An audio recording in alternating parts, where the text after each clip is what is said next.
क्या मीडिया सरकार के इशारे पर काम कर रही है, सरकार को उसके दिशा निर्देश जो उनको काम करना चाहिए उसको काम करने के लिए मजबूर कर पा रही है? अभी एक बात उठती है, लोगों के बीच एक बात है कि अभी के पत्रकार बंधु जो हैं 200-400 में बिक जाते हैं। में कितनी सच्चाई है?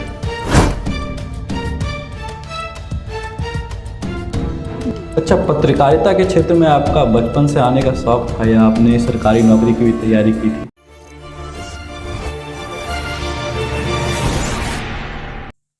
नमस्कार, मैं हूं अनुज कुमार सूर्य और आप देख रहे हैं फॉर्मल टॉक्स। आज जिस दिन यह वीडियो शूट हो रहा है उस दिन तारीख है 3 मई और 3 मई को विश्व प्रेस स्वतंत्रता दिवस मनाया जाता है। और इस उपलक्ष्य पे झाझा के एक वरिष्ठ पत्रकार जो काफी अनुभवी पत्रकार हैं वो हमारे साथ जुड़ रहे हैं, जिनका नाम वीरेंद्र पासवान है। आइए उनसे सामाजिक मुद्दों से जुड़े हुए कुछ प्रश्न, उनसे जीवन से जुड़े हुए कुछ मौलिक प्रश्न करते हैं। फॉर्मल टॉक्स के स्टूडियो में आपका स्वागत है sir. Thank you so much. आप कैसे? बढ़िया, अच्छा हो। आप लंबे समय से पत्रकारिता के क्षेत्र में जुड़े हुए हैं। एक प्रश्न उठता है कि पत्रकारिता काफ़ी जोखिम भरा क्षेत्र है, आप इसको किस दृष्टि से देखते हैं? देखिए, पहले वाली जो पत्रकारिता होती थी ना, उस समय पत्रकारों का एक अलग वजूद होता था जी। आज से 20 साल 25 साल पहले चले जाइए, पत्रकारों से मिलने के लिए अधिकारियों को इंतजार करना पड़ता था। अधिकारी पत्रकार का समय लेते थे कि नहीं सर आपको आना है मेरे कार्यक्रम में, मैं आपसे मिलना चाहता हूँ। और अभी का ये दौर है कि पत्रकार ही उतावले हो गए अधिकारियों से मिलने के लिए। ये कहीं ना कहीं पत्रकारिता, अभी तो डिजिटल मीडिया का ज़माना आ गया है। अब पहले तो डिजिटल मीडिया नहीं थी और अभी प्रिंट मीडिया का एक अलग वैल्यू है, डिजिटल का अलग वैल्यू है। दोनों पत्रकारिता का समझिए एक सिक्के के दो पहलू कर सकते हैं हम लोग। आज सोशल मीडिया सबसे ज़्यादा, आपको पता होगा कि सबसे ज़्यादा सोशल मीडिया का यूज पूरे वर्ल्ड में कोई करता है तो भारत करता है जी। तो दौर क्या कर सकते हैं, अभी थोड़ा सा रिस्क भी है। हालांकि प्रोटेक्शन बहुत ज़्यादा हुआ, पत्रकारों को तो कोई सुरक्षा होता नहीं है। पत्रकार तो खुद अपने दम पे कहीं भी जंगल, जैसे मैं खुद को अपने बारे में कर सकता हूँ, कई जंगलों में भीड़ों में खुद जाता हूँ, कोई सुरक्षा मेरे पास होता नहीं है। बस बिल पावर, एक अच्छा करने का जुनून होता है कि नहीं उस गरीब की आवाज़ हम सरकार के कानों तक पहुंचाएंगे, अधिकारियों के कानों तक पहुंचाएंगे। यही थोड़ा सा अंतर हुआ है। आपने पत्रकारिता का जो क्षेत्र चुना, आपका ये पैशन बना लिया आपने इसे, या फिर सामाजिक मुद्दों को उठाने के लिए? नहीं, हमने देखा कि हमारे समाज की जो समस्याएं हैं वो कहीं ना कहीं दब जाती हैं, उसको उठाने वाला कोई नहीं है। और इक्का दुक्का कोई है भी तो किसी अखबार के कोने में 4 लाइन छप कर रह जाता है। इसलिए मैंने सोचा अपनी पत्रकारिता के माध्यम से जन समस्याओं को, जनता की जो ज्वलंत समस्या, उसको मैं सरकार के अधिकारियों तक पहुंचा सकूं।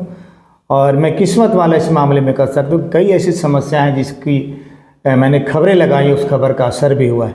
जीता जागता उदाहरण आपको देख सकते हैं, हथिया पुल आज से 2 साल 3 साल 4 साल पहले पूरा गाटर नजर आ रहा था। लगातार मैंने खबरें चलाई।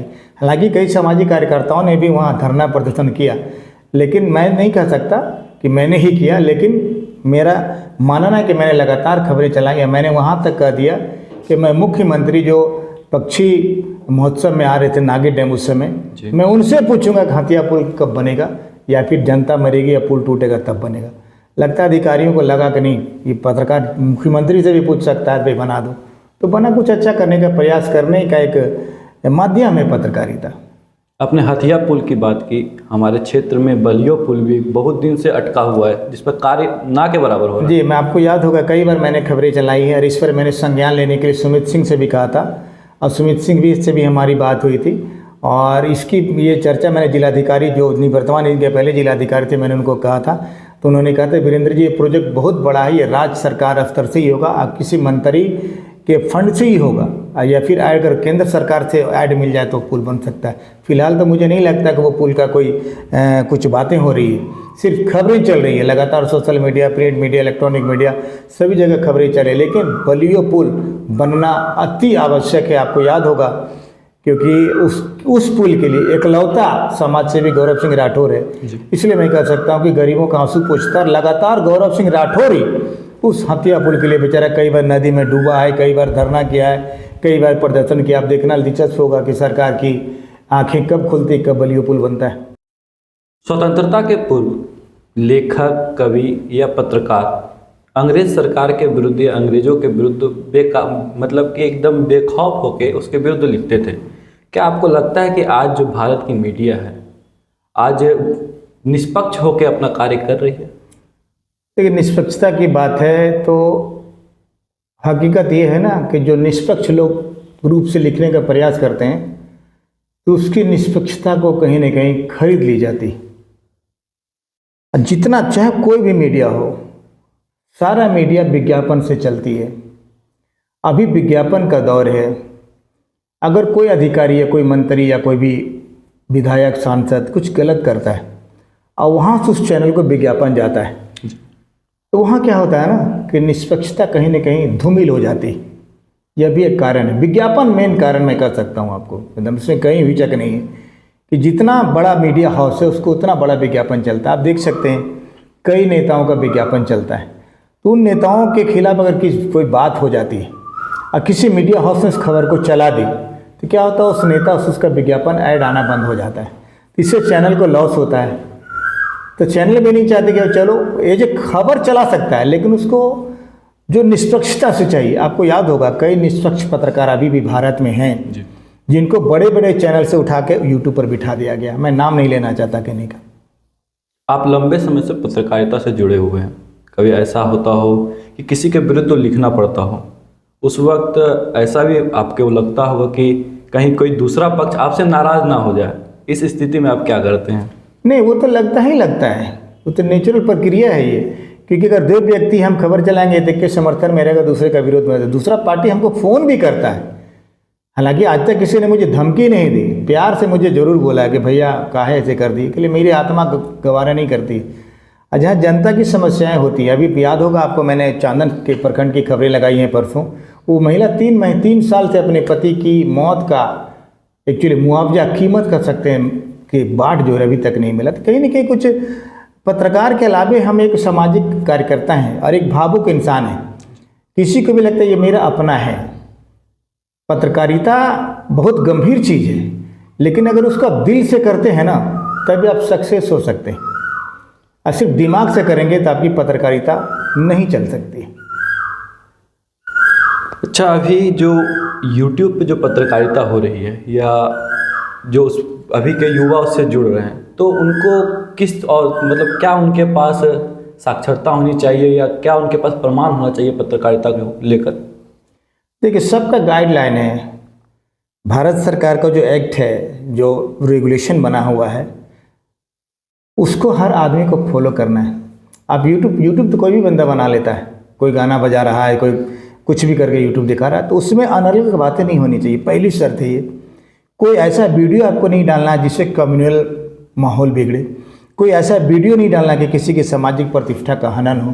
कोई ऐसा वीडियो नहीं डालना है जिससे माहौल ख़राब हो सके। सबका रेगुलेशन बना हुआ है और उस रेगुलेशन के अंतर्गत सभी को काम करना चाहिए। यूट्यूब बना लेना कोई बड़ी बात नहीं है। बड़ी बात है कि आप उस यूट्यूब के प्लेटफॉर्म पे कितनी अच्छी बातें परोस सकते हैं, कितनी अच्छी समस्याएं, कितना अच्छा आप अपना प्रदर्शन कर सकते हैं। लेकिन नियामक का आपको पालन करना ही पड़ेगा। राष्ट्रीय स्तर पर सरकार मीडिया को नियंत्रित करती है। क्या मीडिया सरकार के इशारे पर काम कर रही है? सरकार को उसके दिशा निर्देश जो उनको काम करना चाहिए उसको काम करने के लिए मजबूर कर पा रही है? देखिए, सरकार की जो सरकारी खबरें होती हैं जी, चाहे कोई भी सरकारी खबर, चाहे जिलाधिकारी की सरकारी खबरें हो, रेल की सरकारी खबरें, वो चलाना हर मीडिया का दायित्व बनता है। फिर वही विज्ञापन की बात आ जाती है। नेचुरली बात है, अगर कुछ सरकारी खबरें तो चलेंगी ही, वो चलना ही चलना है, उसमें आपकी बाध्यता है। क्योंकि आपको अगर गवर्नमेंट ने लाइसेंस दिया है तो सरकारी खबर आपको प्रकाशित करनी ही करनी है। चाहे आपका कोई भी प्लेटफॉर्म हो, चाहे सैटेलाइट प्लेटफॉर्म हो, सोशल मीडिया का प्लेटफॉर्म हो, यूट्यूब का प्लेटफॉर्म हो, इंस्टाग्राम हो, आपको उस खबर को पब्लिश करनी ही करनी। लेकिन कहीं ना कहीं मीडिया भी दबाव में आ जाती है, पक्का आ जाती है। क्योंकि कुछ ऐसी बातें किसी के पास मिल जाती, कोई ऐसा मसाला मिल जाता है तो अगला को पता चल जाता है यार फलना पत्रकार के पास फलना मेरा नेगेटिव चला गया, उसको रोको। तो वहाँ क्या होता है, वहाँ बहुत सारा खेल होना शुरू हो जाता है। क्योंकि ये कोई छुपी हुई बात नहीं है, जनता भी इस बात को जानती है। मान लीजिए हम ही लोग पत्रकार हैं, किसी जन समस्या को उठाते हैं, सपोज करिए कि कोई आदमी आके हमको बोला कि मेरे साथ ये समस्या है, हमको ये किया वो किया, हम रिक्स लेकर उस खबर को चलाते हैं और 10 दिन 15 दिन के बाद पता चलता जिसके सपोर्ट में मैंने खबरें चलाई वो अपने विपक्ष की गोद में जाके खेल रहा है। तो ऐसे में पत्रकारों का मनोबल कहीं ना कहीं टूटता है, ऐसा मेरा मानना है। मैं अपने क्षेत्र की बात करता हूँ, झाझा की बात करता हूँ। झाझा में नल जल योजना की स्थिति बहुत जर्जर है। लाखों करोड़ रुपया लग गया है बस स्टैंड बनने में, पर आज भी वहाँ पर बस नहीं लगता है। सड़क नाला की स्थिति बहुत जर्जर है। तो इसके लिए यहाँ के पत्रकार बंधु क्या कार्य कर रहे हैं? देखिए, नगर पंचायत आज नगर परिषद में तब्दील हो गई। झाझा का विकास यही है, मैं दावे के साथ कह सकता हूँ कि झाझा की पहचान बन गई है टूटी सड़कें, बजबजाती नालियाँ और फेल नल जल। मुख्यमंत्री का बहुत ड्रीम प्रोजेक्ट है। 7 निश्चय में से एक निश्चय हर घर नल का जल, बहुत उम्दा प्रोग्राम है नीतीश कुमार का। लेकिन सारे जनप्रतिनिधि, छोटे छोटे जनप्रतिनिधि ने इन तमाम योजनाओं में पलीता लगा दिया। आज सारे नगर परिषद का हाल देख लीजिए, कहीं भी सही ढंग से नल का जल नहीं टपक रहा है। कहीं कहीं जगह तो जनता भी दोषी इसमें है। कहीं टोंटी लगाया हो तो पीतल का चुरा लिया भाई, पानी बर्बाद हो रहा है। कहीं मोटर जला हुआ, या फिर जो पंप चालक है, जो मोटर चलाता है, उसको मानदेय नहीं के बराबर, फिर क्यों काम करेगा? सरकार को या फिर नगर परिषद के अधिकारियों को, चेयरमैन को, पार्षदों को बैठक में एक निर्णय लेना चाहिए कि जो पंप चालक है उसका कम से कम ऐसा मानदेय दे कि बेचारा सुबह 5 बजे से जो उसको समय दे वहाँ तक नल चला सके, फिर शाम में तो मरे चला सके। तो उससे आप पूछ के जाके देखिए, आप फॉर्मल टॉक के आप फाउंडर हैं, आप जाकर पता करिए, बहुत कम पैसा मिलता है, क्यों काम करेगा? आप पैसे कमाएंगे और जो नल ऑपरेटर उसको कुछ नहीं मिलेगा। अभी मैं बताऊं, डॉक्टर अजीज खान, झाझा का रेनॉल्ड आदमी है वो। आपको याद होगा पिछले दिनों मैंने खबरें चलाई थी, खुद मैंने चेयरमैन संजय यादव, जिनको प्रचंड बहुमत से झाझा की जनता ने विराजमान किया सिंहासन, झाझा का नगर परिषद का अध्यक्ष का ताज पहनाया। बस स्टैंड से लेके खलासी मेला डॉक्टर अजीज खान तक की सड़कें बहुत ही जर्जर, क्योंकि आप भी झाझा के कई बार कई महिलाएं गिरी। मुझे तब दर्द हुआ जब प्रेग्नेंट महिला गिर गई बड़वा बस स्टैंड के पास, टोटो उलट गया। अब सोचिए वो महिला मर जाती तो क्या होता, बच्चा का क्या हाल होगा, पेट में जो बच्चा है। तीन सारे हम लोग सामाजिक प्राणी हैं। संजय यादव से मैंने कहा था कि आप चेयरमैन बाद में हैं संजय जी, पहले आप झाझा के एक नागरिक हैं और झाझा की एक एक जनता आपका परिवार है और आपको हर परिवार का as a chairman, as a मुखिया आपको ख्याल रखना ही चाहिए। नल जल तो सरकार की बहुत ही अच्छी योजना, लेकिन स्थानीय स्तर पर पूरी तरफ फेल है। कहीं कहीं का दुक्का चलता है, पानी आता है, बाकी कुछ नहीं। आज भी बजबजाती नालियाँ हैं, कोई प्रोजेक्ट नहीं। सबसे बड़ी बात है कोई योजना नहीं। आप घर बना रहे हैं, आपके घर का पानी का निकास नहीं। आखिर जे यहाँ का करता क्या? यहाँ को जे को चाहिए, कोई भी घर बना रहा उससे पूछे कि आप पानी कहाँ गिरा, आपका लैट्रिन का शौचालय का पानी कहाँ गिरेगा। उसका ड्रेन बनना चाहिए, उसकी नालियाँ बननी चाहिए, उसका कुछ बनना चाहिए। कहीं कुछ है, जिसको बना रहा बना लिया घर। अतिक्रमण बड़ी समस्या है झाझा में। अगर अतिक्रमण पर हम लोग खबरें चलाएं तो हम लोगों को रात में उठा के लेकर चल जाएगा कि आप ही बाबा बनते हैं। हकीकत बात, आज भी कई ऐसे मकान बनाए हैं जो सड़क से बहुत सटा हुआ है, वो अतिक्रमण में। और फिर आपके फॉर्मल टॉक के माध्यम से तमाम झाझा की जनता या कहीं की भी जनता जहाँ जो देश दुनिया में इस शो को देख रहा हो कि आप सरकार की भूमि का अतिक्रमण मत करिए। उन लोगों को अतिक्रमणकारियों से अपील करना चाहेंगे आपके फॉर्मल टॉक के माध्यम से, उन लोगों को याद होगा कि पटना में करोड़ों की बिल्डिंगें तोड़ दी गई। बिल्डिंग टूटी सो अलग, तोड़ने का पैसा सरकार लिया सो अलग।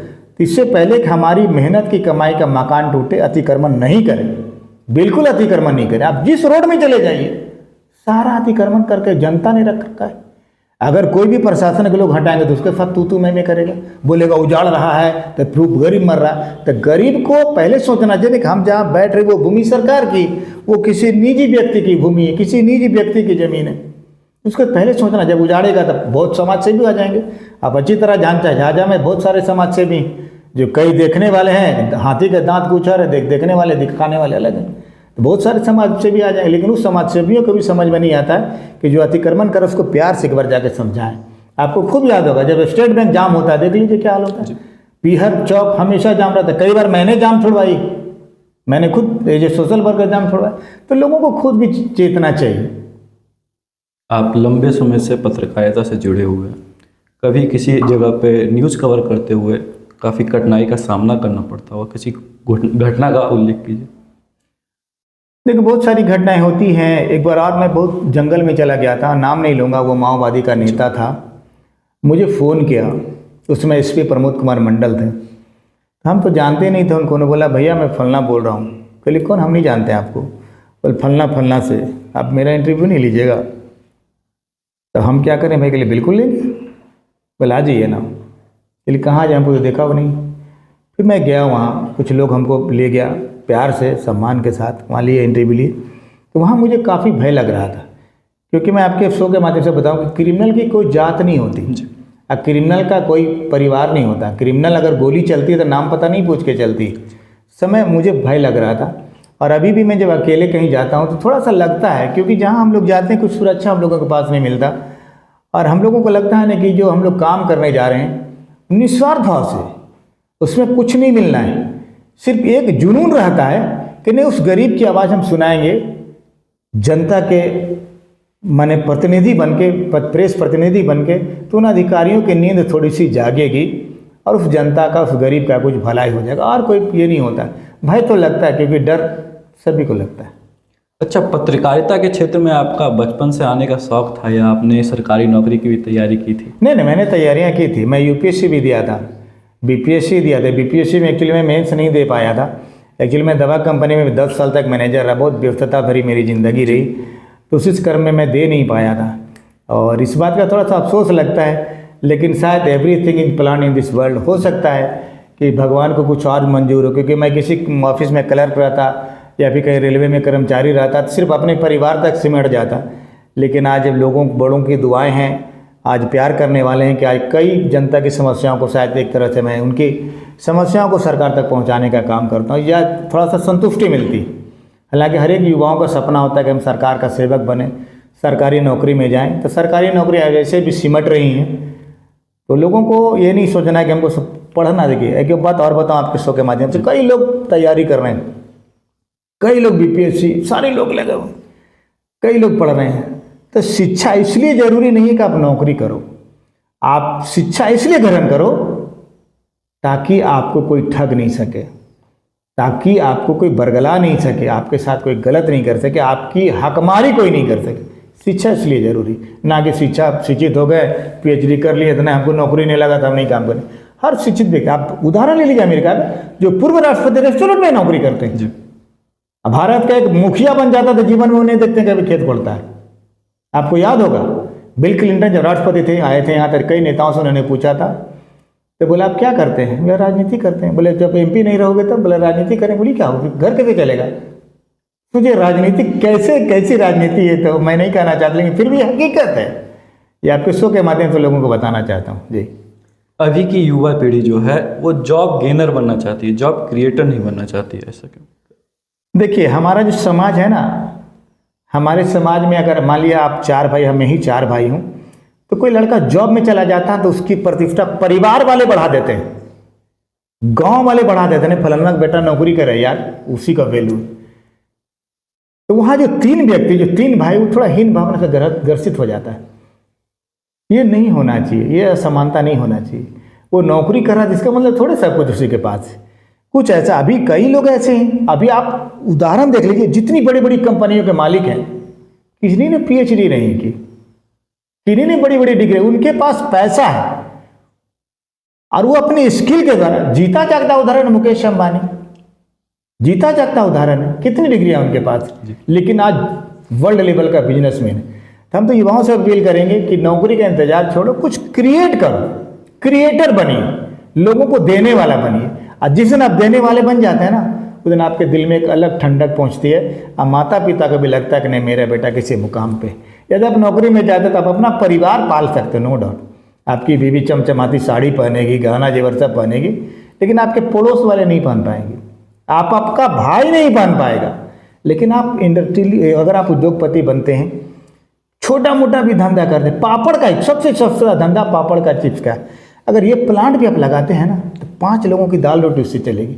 हम तमाम युवाओं से आपके शो के माध्यम से करने, क्रिएटर बनिए ना, देने वाला बनिए। मांगने वाला तो एक अरब है, मांग रहा है, दो दो नहीं, दो ना, आप देने वाले बनो। ये सोच जिस दिन हमारे युवाओं में डेवलप कर जाएगी ना, हमारे युवा पूरे दुनिया में नंबर 1 बन जाएगा। सड़क, बिजली, पानी या चिकित्सा पर अभी राष्ट्रीय बहस नहीं होता है। टीआरपी कमाने के लिए मात्र बस हिंदू, मुस्लिम, पाकिस्तान, इन सब पर अभी की मीडिया जो है बहस करती है टीआरपी कमाने के लिए। यह कहना उचित होगा कि अभी की मीडिया जो है अपनी दिशा से धूमिल हो गई है।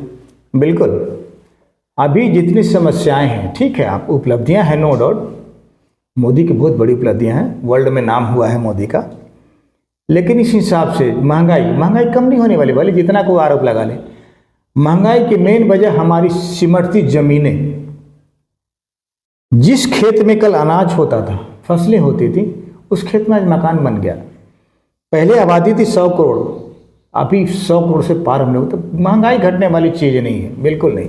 अगर कोई कहता भी है तो कभी नहीं, महंगाई बढ़ेगी, क्योंकि आपकी जो फसल उगने वाली ज़मीन थी वहाँ मकान बन गया, बिल्डिंगें बन गई, वहाँ बड़ी बड़ी फैक्ट्रियाँ बन गई। अब बाढ़ जाते हुए देखते होंगे, एनटीपीसी बन गया वहाँ हजारों किलो अनाज हुआ करता था, लेकिन आज वहाँ फैक्ट्री बन गया एनटीपीसी। वो तो फसल मारी चली गई ना, तो महंगाई बढ़ेगी। जो मुद्दा है, तमाम मीडिया बंधुओं को हम आपके शो के माध्यम से आग्रह करना चाहिए, जन समस्याएं दिखाइए। हिंदुस्तान पाकिस्तान तो हो गया, ये होता रहेगा, और पाकिस्तान तो खैर नहीं ज़्यादा। हमारे जो पहले के नेता लोग जो थे ना, उनकी बहुत बड़ी भूल थी। आज पाकिस्तान हिंदुस्तान से अलग नहीं होता तो हम दुनिया का सबसे ताकतवर देश होते, सबसे ताकतवर। लेकिन तुष्टीकरण की राजनीति भारत को ले डूबेगा। अभी जितनी राजनीतिक पार्टियां हैं, मियाँ मेरा है, चमार मेरा है, दुसाद मेरा, जाति का बोलबाला इतना हो गया है, कुछ नहीं सूझ रहा है। कई बार मैं कई जगह उदाहरण कई में गया ना, फलना को अगर प्रधानमंत्री बनाएंगे, उसको भी नहीं पता प्रधानमंत्री कौन बनेगा। नहीं मुख्यमंत्री बने, उसकी भी नहीं, उसको ये जान रहा कि फलना है हमारा, वोट देना है। कोई प्रधानमंत्री से उसको लेना देना नहीं। लोगों को शिक्षित होना पड़ेगा, लोगों को जागना पड़ेगा। अभी वोट का परसेंटेज कम हो गया, क्योंकि मैं तो क्या बताऊं, कई समाज के लोग सुबह 7 बजे से लाइन में लग के अपने मताधिकार का प्रयोग कर रहे हैं, और कई लोग घर में बैठ के टीवी देख रहे हैं। कहे मेरी बीवी काली हो जाएगी, धूप में जाएगी, तो क्या होगा, वोट परसेंटेज घटेगा ना। झाझा नगर परिषद की बात करो, कई लोगों ने अपने मताधिकार का प्रयोग नहीं कर पाया, क्योंकि उनको पता था 5 बजे खत्म होगा, 4:15 बजे आते, जबकि 4 बजे पैकअप हो गया था। तो कहीं नहीं, तमाम मीडिया बंधुओं को भी चाहिए कि जन समस्याएं लोगों को बताएं। अब मुद्दा विकास का होना चाहिए, जात पात का मुद्दा बिल्कुल नहीं होना चाहिए। तेजस्वी को भी उतना ही सम्मान करते हैं जितना चिराग पासवान का सम्मान करते हैं। और रही बात संस्कार की, तो संस्कार विरासत में मिलता है मेरे भाई, संस्कार बाजार में नहीं मिलता। संस्कार खरीदने और बेचने वाली चीज़ नहीं है। बाकी अपना अपना संस्कार। तेजस्वी मेरे लिए उतना प्रिय है जितना चिराग प्रिय है। अभी एक बात उठती है, लोगों के बीच एक बात है कि अभी के पत्रकार बंधु जो हैं 200-400 में बिक जाते हैं, इसमें कितनी सच्चाई है?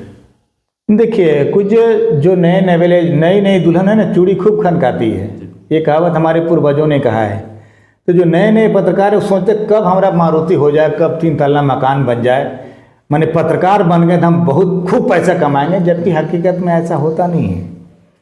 अगर आप अपना ईमान, अपना सब कुछ 200 में बेच रहे हैं, तो जो 200 दिया उसकी नज़र में तो आप खत्म हो गए, आपका कोई वैल्यू नहीं है। जब वो आप 200 में बेच सकते हैं तो कोई खरीदने वाला आपको 2000 में खरीद लेगा, 300 में खरीद लेगा। ये नहीं होना चाहिए। हाँ, विज्ञापन लेने का आपका अधिकार है, विज्ञापन कोई भी बंदा चलाता है, क्योंकि किसी पत्रकार को बड़ी सैलरी नहीं मिलती, न्यूज़ के माध्यम से 2-4 पैसे आते हैं, तो आप विज्ञापन ले सकते हैं। विज्ञापन के लिए सरकार भी प्राधिकृत करती है। अब तो सरकार ने कानून बना दिया कि सोशल मीडिया पर भी विज्ञापन चलेगा, तो आप विज्ञापन ले सकते हैं। लेकिन 200-400 वाली बात हमको हजम नहीं होती। अगर कोई करता है तो ऐसा नहीं करना चाहिए। हाँ, विज्ञापन आप ले सकते हैं, विज्ञापन लेने के लिए सरकार भी आपको छूट देती है, क्योंकि आप विज्ञापन नहीं लेंगे तो चैनल कैसे चलेगा, फिर आपका घर कैसे चलेगा। आपके पत्रकारिता के दौर में, जब से आप पत्रकारिता से जुड़े हैं, कभी धमकी भरा कॉल आया हो या किसी न्यूज़ को चलाने के लिए ज़बरदस्ती कॉल, दबाव, ऐसा कोई हुआ? नहीं, खबरें रोकने के लिए भले कई बार फ़ोन आया कि ये खबर नहीं चलनी चाहिए, लेकिन जिसने फ़ोन किया उनको मैंने कहा भैया आप तो फ़ोन कर दिए, अब तो खबर चलेगी। बोले नहीं चलने के लिए, नहीं ये खबर चलेगी, आपने फ़ोन क्यों किया? तो बंदा फ़ोन काट दिया कि जिद्दी आदमी है, ये चलाएगा। अगर वो फ़ोन नहीं करता तो हम कोई भी खबर लेते तो उसका आकलन करते हैं जी। क्योंकि बोलने वाला बंदा तो कुछ भी आप इसमें बोल देता है, उसका फिर ग्राउंड जीरो। कई बार मैं कोशिश करता हूँ ग्राउंड जीरो लगाऊं। ग्राउंड जीरो का मतलब है एक एक चीज़ आप अपनी आंखों से देख रहे हैं, क्या सत्य है, क्या झूठ है, क्या फरेब है, क्या क्या है। तो उसके बाद खबर लेने के बाद मन कहता नहीं दैट पर्सन इज राइट, वो सही है, तब फिर वो खबर को कोई नहीं रोक सकता, चाहे वो कितना भी बड़ा आदमी क्यों ना हो। खाली रिक्वेस्ट कि भैया खबर नहीं चलनी चाहिए, तब जहाँ फ़ोन आता मैंने वो खबर चली। किसी ने धमकी आज तक मुझे नहीं दी कि ये खबर आप नहीं चलाइए ना तो आपको उड़ा देंगे, आपको ये कर देंगे, ऐसा आज तक किसी ने नहीं कहा। आप फॉर्मल टॉक्स को किस नज़रिए से देखते हैं? देखिए फॉर्मल टॉक एक युवाओं का शौक़ है और जितने लोग इसमें हैं, सारी टीम में सारे युवा हैं। और फॉर्मल टॉक एक मस्त शो है, बड़े बड़े शो लोग देखते हैं, बहुत बड़े बड़े शो देखते हैं, लेकिन हमको लगता है सब शो से अलग हमारा फॉर्मल टॉक है, क्योंकि यहाँ सारे हमारे युवा हमारे छोटे भाई की तरह हैं। और फॉर्मल टॉक एक ऐसा प्लेटफॉर्म है जहाँ आप खुलकर बात रख सकते हैं। आप नेता हैं, अभिनेता हैं, डॉक्टर हैं, सामाजिक कार्यकर्ता हैं, आप क्या हैं ये कोई मैटर नहीं करता। यदि आपके दिल में कोई भी बात है, शो का मतलब ये होता है खुल के बोलना। शो ऑफ होता है दिखावा, यहाँ फॉर्मल टॉक शो ऑफ नहीं करता, दिखावा नहीं करता। जो आपके दिल में बातें होती वही आप फॉर्मल टॉक के साथ आप शेयर करते हैं, जिसको दुनिया देखती है, जनता देखती है। और हम तो फॉर्मल टॉक देखने वाले तमाम अनमोल साथियों से, दर्शकों से अपील करेंगे कि कहीं न कहीं ये तमाम बच्चे हैं, मैं पत्रकार के हैसियत से नहीं, एक झाझा का नागरिक होने की हैसियत से तमाम वीआईपीओं से अपील करेंगे कि फॉर्मल टॉक को अपना खूब सारा प्यार दें। अगर कुछ कमियां रहे, आपको लगे कुछ कमी है इसमें, कुछ सुधार की ज़रूरत है, तो बेहिचक इनका दरवाज़ा खुला हुआ है, आप आकर बताएं कि इसमें इसे सुधार करने की ज़रूरत है। ये भी आपके घर के बच्चे हैं, आपका बेटा है, आपका भाई है। और फॉर्मल टॉक को जिस तरह आप मुझे प्यार करते हैं, फॉर्मल टॉक को भी ढेर सारा प्यार, ढेर सारा आशीर्वाद दें। Thank you so much. आपने अपना बहुमूल्य समय में दिया और अपने अनुभव को फॉर्मल टॉक्स के साथ साझा किया, इसके लिए तहे दिल से धन्यवाद।